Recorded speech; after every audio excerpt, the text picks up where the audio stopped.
नमस्कार साथियों, स्वागत है आपका अपने यूट्यूब चैनल भाषा निकेतन में।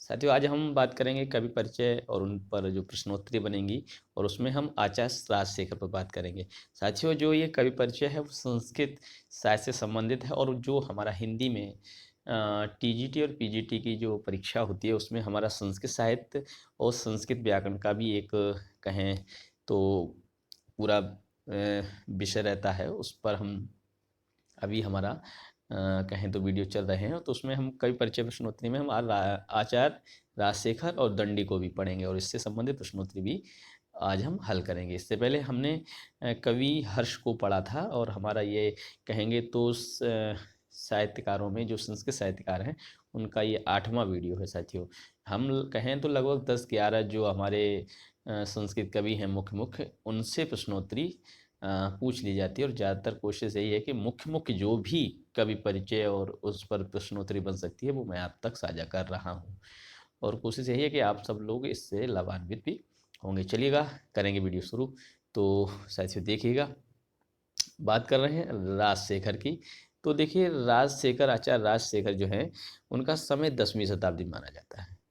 पिता इनके दर्दुरक हैं, माता शीलवती, पत्नी इनकी अवंती सुंदरी और आश्रयदाता जो इनके थे वो कन्नौज के राजा महेंद्रपाल थे। देखिए, प्रश्न कैसे बनता है, प्रश्न कैसे भी बन जाता है कि राजशेखर आचार्य राजशेखर जो कवि हैं संस्कृत कवि, वो किसके आश्रयदाता थे, है ना। इनके आश्रयदाता इनके कौन थे माने, तो राजा कन्नौज के राजा महेंद्रपाल थे। ये भी पूछा जा सकता है कि राजशेखर के का समय बताइए, तो जो अनुमानित समय ही रहता है तो 10वीं शताब्दी माना जाता है। माता हैं, पिता हैं, पत्नी हैं, इनके भी नाम आपसे पूछे जा सकते हैं, लेकिन ये आपका समय और आश्रयदाता ये प्रश्नों में अब तक पूछे भी गए हैं,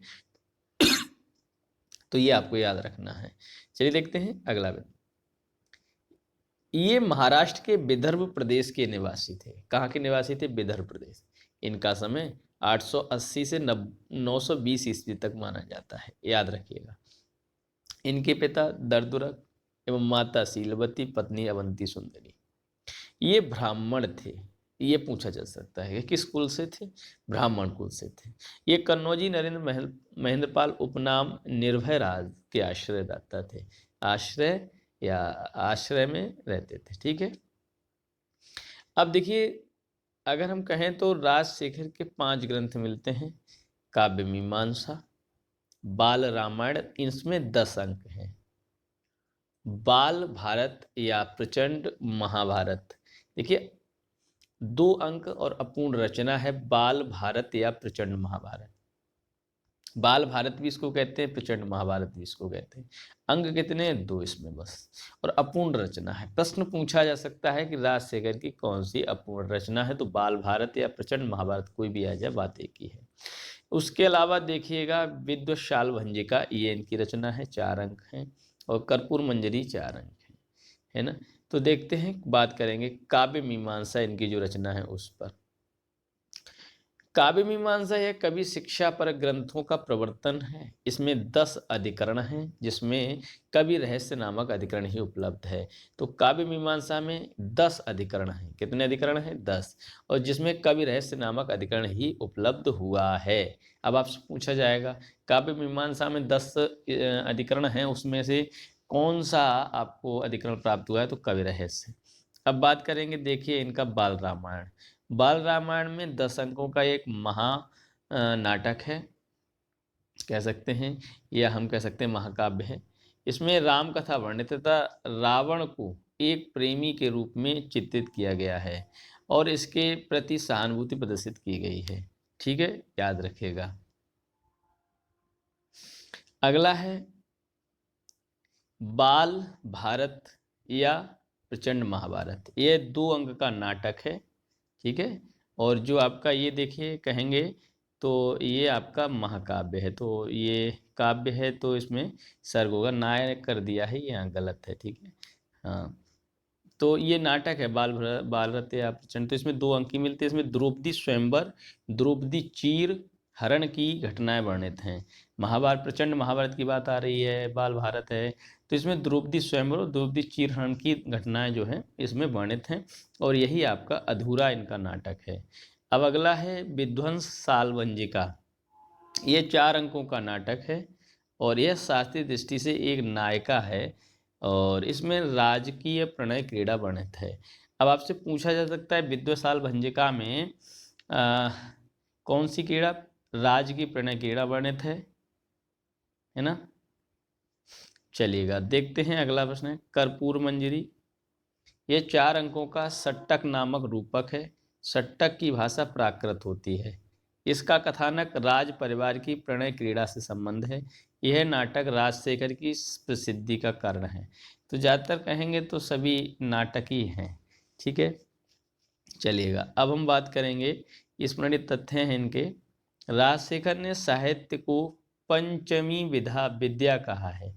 साहित्य इन्होंने कहा है कि 5वीं विद्या है, साहित्य क्या है, पंचमी विद्या है, और इनकी उपाधि कवि शेखर की भी है, ठीक है। तो ये महत्वपूर्ण जो तथ्य हैं वो आपके किससे रहे, आचार्य शेखर से, राजशेखर से। इनसे संबंधित जो प्रश्नोत्तरी है उस पर भी हम चर्चा कर लेते हैं। देखिएगा वस्तुनिष्ठ प्रश्न का पहला है आपका, राजशेखर का कौन सा नाटक अपूर्ण माना जाता है। देखिए पूछ लिया गया, ऐसे ही प्रश्न बनता है, बताइएगा। कर्पूर मंजरी, विध्वंस सालवंजिका, बाल भारत या बाल रामायण। तो साथियों बाल भारत है, इसको ही हम प्रचंड महाभारत कहते हैं, यही इनका अपूर्ण है और इसमें 2 अंक का नाटक है ये। राजशेखर ने नाटक लिखे हैं, कितने लिखे हैं, तो साथियों याद रखिएगा आपके 4 नाटक लिखे हैं और एक इनका महाकाव्य है, वो 10 सर्ग का, ठीक है। तो आपका देखते हैं अगला प्रश्न क्या है। राजशेखर की काव्य शास्त्रीय रचना बाल भारत, काव्य मीमांसा और बाल रामायण या सभी गलत हैं इसमें। तो देखिए सही उत्तर इसका हो जाएगा आपका काव्य मीमांसा जो है इनकी काव्य शास्त्रीय रचना है, महाकाव्य है। अब देखिए इनमें से किस नाटक में रामायण की कथा का वर्णन है, बताइएगा। रामायण की कथा का वर्णन किस में है, तो साथियों रामायण की कथा का वर्णन इनमें से कहेंगे तो आपका कौन सा हो जाएगा, बाल रामायण में। किसमें, बाल रामायण। बाल भारत में क्या है, ये आपकी महाभारत की कथा है जिसमें द्रौपदी स्वयंवर की बात होती है, और इसके अलावा आपका द्रौपदी चीरहरण की भी इसमें घटना वर्णित है। तो देखिए अब बात करते हैं हम काव्य मीमांसा के रचनाकार। देखिए बड़ा सरल वही प्रश्न पूछ लिया जाता है, तो राजशेखर ही है, इसमें बड़ी बात नहीं है। बाल रामायण नाटक में अंक बताइए, 10 अंक हैं, 2 अंक हैं, 4 अंक हैं, या इनमें से कोई। बाल रामायण, तो बाल रामायण जो नाटक है इसमें साथियों आपके 10 अंक हैं। कितने, राजशेखर की निम्नलिखित रचनाओं में कौन सी रचना अधूरी है, बाल भारत, काव्य मीमांसा, कर्पूर मंजरी या विध्वंस सालिका। तो देखिए बाल भारत या कहें तो प्रचंड महाभारत जो है रचना, वो आपकी इनकी अधूरी मानी जाती है, ठीक है, याद रखिएगा। अगला प्रश्न है, राजशेखर की किस नाटक में द्रौपदी चीरहरण की घटनाएं वर्णित हैं, राजशेखर की। बाल रामायण, कर्पूर मंजरी, विध्वंसालिका वंजिका या बाल भारत। तो द्रौपदी चीरहरण की घटनाएं और इनके स्वयंवर की तो बाल भारत में, इसको ही प्रचंड महाभारत अभी बताए थे, ठीक है, इसी में आपकी घटनाएं वर्णित हैं, ठीक है, और यही इनका अधूरा है। अगला देखिए, राजशेखर की प्रसिद्धि का कारण नाटक है, प्रसिद्धि का कौन सा नाटक है, बताइए।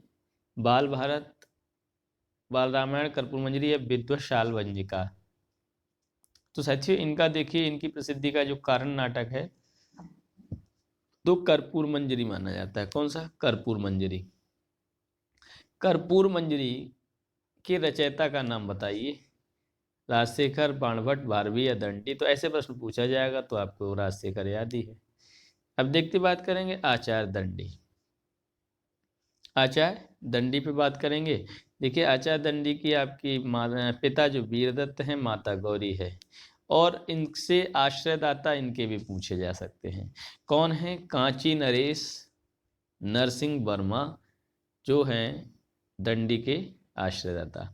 ठीक है, आश्रयदाता अवंती सुंदरी तथा अजय दंडी ने अवंती सुंदरी कथा ग्रंथ में अपना परिचय दिया है। इनके पिता विदता माता गौरी थी और ये कांची राजा नरसिंह वर्मा के आश्रित थे। दंडी का समय 600 ईस्वी लगभग माना जाता है ना, 600 ईस्वी 7वीं शताब्दी कह सकते हैं इसको। अगला देखिए दंडी की कुछ रचनाएं देखिए। दंडी की प्रमुख कृतियां 10 कुमार चरितम, काव्यादर्श, अवंती सुंदरी कथा, द्विसंधान कथा, छंदो विचित, कला परिच्छेद और मृक्ष कटिकम। कुछ विद्वान इसे भी दंडी की कृति सिद्ध करते हैं। ठीक है, चलिएगा, ये आपकी मुख्य रचनाएं हो गई। बात करते हैं 10 कुमार चरितम पर। 10 कुमार चरितम ये एक काव्य शास्त्रीय ग्रंथ है। इसमें 8 उच्छ्वास हैं। इसमें 10 राजकुमारों का रोमांस वर्णन है और इसमें इस पर गुणाढ़ की बृहत कथा का प्रभाव है। ठीक है, गुणाढ़ हुए हैं, उनकी व्रत कथा का प्रभाव भी है। तो इससे प्रश्न कई बन सकते हैं। 10 कुमार चरितम कौन सा ग्रंथ है? काव्य शास्त्रीय ग्रंथ है, काव्य ग्रंथ है। उच्छ्वास कितने? 8 हैं। इसमें कितने राजकुमारों का वर्णन है? तो 10 राजकुमारों का। और यह कथा कहाँ से प्रभावित हुई है? तो जो गुणाढ़ हुए हैं उनके व्रत कथा से। अब काव्यादर्श की बात करेंगे तो यह काव्य शास्त्रीय ग्रंथ है। इसमें 4 परिच्छेद हैं काव्यादर्श में। ठीक है, और काव्यादर्श किसका है? तो दंडी का है। अवंती सुंदरी कथा, इसमें दंडी का जीवन चरित्र, इसकी रचना दंडी ने कांची में की थी। दंडिन पदलालित्यम, दंडी का पदलालित्य गौरव का विषय है। देखिए दंडी का पदलालित्य बहुत ही ज़्यादा प्रसिद्धि वाला है। स्मरणीय तथ्य देख लेते हैं इनके बारे में। कहेंगे तो दंडी गद्य शैली के जन्मदाता माने जाते हैं। इनकी शैली वैदर्भी, इनकी रीति जो है वैदर्भी रीति है। कौन सी है? वैदर्भी रीति है। दंडी के विषय में प्रसिद्ध है त्रयोदंडी प्रबंधाश्च त्रिप लोकेपु विश्रुता। ठीक है, ये याद रखना है, दंडी के विषय में ये कहा गया है। अब देखिए प्रश्न देख लेते हैं। प्रश्न है हमारा, दंडी निम्नलिखित किस प्रकार के आचार हैं? बताइए, दंडी निम्नलिखित में से किस प्रकार के आचार हैं? आप बताएंगे। अलंकारवादी हैं, रसवादी हैं, रीतिवादी हैं, ध्वनिवादी हैं दंडी। तो साथियों याद रखिएगा, जो आपके दंडी हैं वो इनमें से हम कहेंगे अलंकारवादी हैं। दंडी कैसे हैं? अलंकारवादी हैं। अगला है काव्यादर्श, किसकी रचना है? अभी तो बात ही चल रही है जिनकी, तो इनमें से आपके दंडी हो जाएंगे। अगला आप देखिएगा, अवंती सुंदरी की कथा के लेखक बताइए। अवंती सुंदरी, दंडी, बाणभट्ट, भट्ट नारायण, अंबिका दत्त, तो दंडी हो जाएंगे। अगला देखिएगा, पद लालित्य के लिए जाने जाते हैं कालिदास, दंडी। तो अभी बताए थे सूक्ति जो है दंडी के लिए ही है। अगला बताइएगा, दंडी किस शैली के कवि हैं? गौड़ी, वैदर्भी रीति, तो वैदर्भी रीति के हैं। दंडी के कवि हैं, आदर्शवादी हैं, यथार्थवादी हैं, रसवादी हैं, सभी गलत हैं। जो दंडी जो कवि हुए हैं वो आपके यथार्थवादी हैं। ठीक है, अगला है परिष्कृत गद्य शैली के जन्मदाता। दंडी, भास, भारवी या श्रीहर्ष। परिष्कृत गद्य के शैली के आपके दंडी माने जाते हैं। द्विसंधान काव्यकृति किसकी है? भास, कालिदास, राजशेखर या दंडी। तो सॉरी दंडी की है। किसकी? दंडी की है। और काव्यादर्श के रचनाकार अभी बताए दंडी हैं। और कौन सी रचना कालिदास की नहीं है? इसमें मेघदूत, अभिज्ञान शाकुंतलम, 10 कुमार चरितम या रघुवंशम। तो मेघदूत, अभिज्ञान शाकुंतलम और रघुवंशम ये कालिदास की। 10 कुमार चरितम किसकी है? ये आपकी दंडी की है। कला परिच्छेद के रचनाकार बताइए।